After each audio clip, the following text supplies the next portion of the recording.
안녕하십니까. 원주택통 안정환입니다. 이번에는 만화 경제학이라는 책을 소개해드리도록 하겠습니다.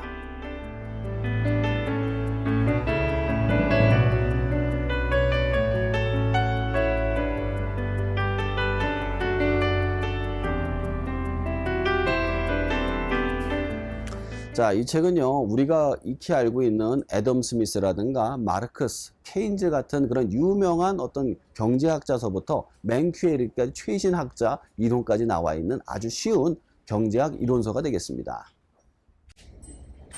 자, 우선 가장 먼저 나오는 학자가 바로 애덤 스미스예요. 이 사람은 국부론을 썼죠. 국부론에는 뭐라고 썼냐면 보이지 않는 손이라는 걸 썼습니다. 즉 자본주의의 어떤 시초적인 건데 수요와 공급은 저절로 이루어지고 시장은 저절로 움직일 것이다 라는 것이 바로 애덤 스미스의 이론이었습니다. 근데 이제 시장 경제가 점점 커가니까 독과점만 커지는 거예요. 그래가지고 시장이 점점 무너지려고 하니까 마르크스라는 사람이 등장하죠. 그 사람은 자본론을 펼칩니다.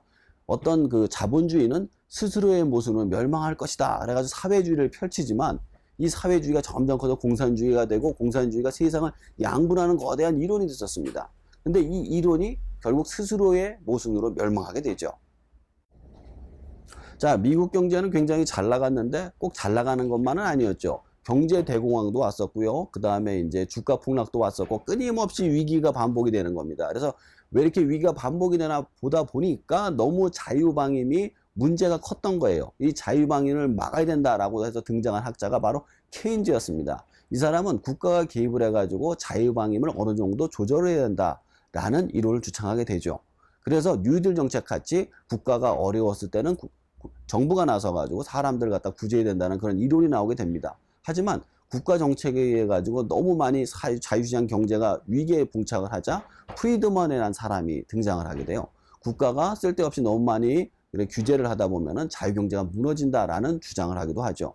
이 사람의 이론 중에 재밌는 것이 만약에 마약이 있지 않습니까? 그럼 이 마약을 가지고 자꾸 규제를 하다 보면 뇌물값만 올라가기 때문에 사회 문제가 커진다 이거죠. 그래서 차라리 국가가 나서가지고 마약의 값을 낮추고 사람들이 쉽게 구매를 하게 하고 대신에 많이 치료를 받을 수 있게 유도를 하게 된다면은 되려 뇌물값이 줄어들고 마약 환자가 줄어들게 된다는 그런 이론을 주창하기도 했습니다.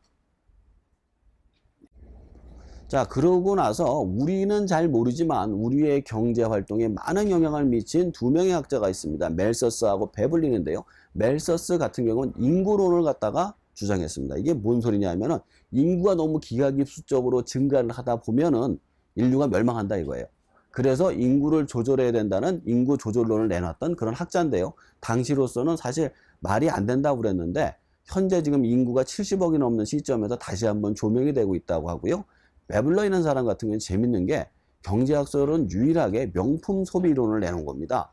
그러니까 사람들이 비쌀수록 물건을 많이 사는 경향이 있잖아요. 근데 그 이유를 모르는 거예요. 근데 이 사람이 자신을 돋보이게 하기 위해서 명품을 소비한다라는 경제론을 주창하게 됐습니다.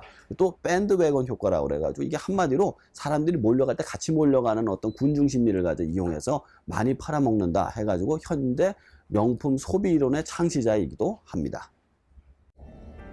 제가 간단하게나마 그 경제학자들에 대해서 소개를 해드렸는데요. 그 외에도 많은 경제 이론과 경제학자들이 나오고 있습니다. 꼭 한번 읽어보시기 바랍니다.